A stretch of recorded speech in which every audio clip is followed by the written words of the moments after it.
Klingnu, klingnu, khongajil, klingnu khongaj tu dingro klingnu. Please, dingnu, please, dingnu. Ini ngat dingnu.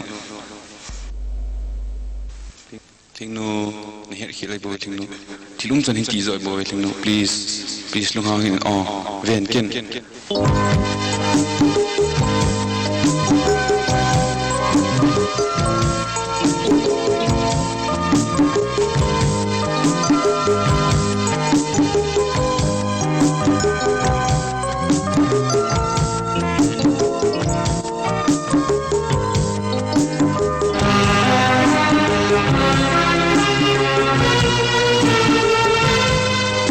Building along voice and I know Nalalsa Thinku Hoilam Bahita Kedi Anay Nangay Pulo Idinga Sambang Khending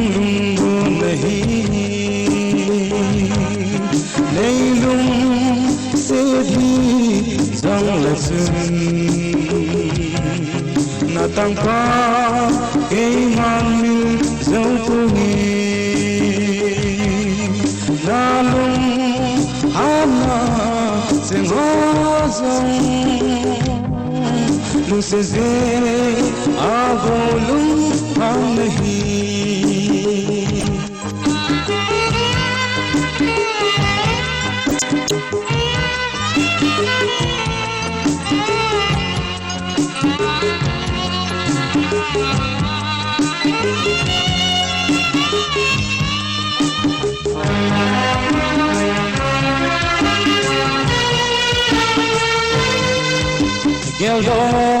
Geldokin o ikhan ko Nawanga nuilay hoilang bahita Huki lagi loading hita Idinga sambang Khending lunggu nahi Neilum sedhi zang lasun Natang pa kaiman mil zaupungi Nalum ana senghazang Nusese agolum ham nahi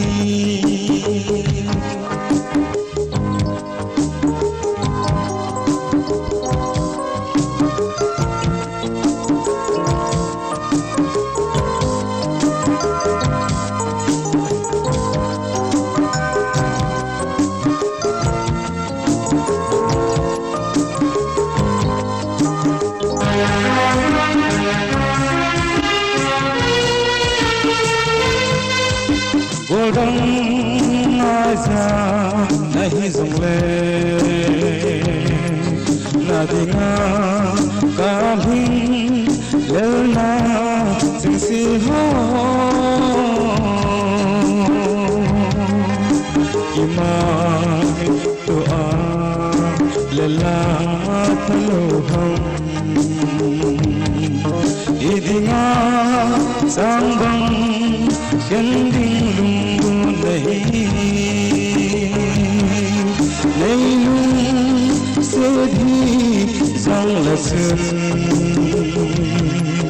Natang pa kaiman mil zaupungi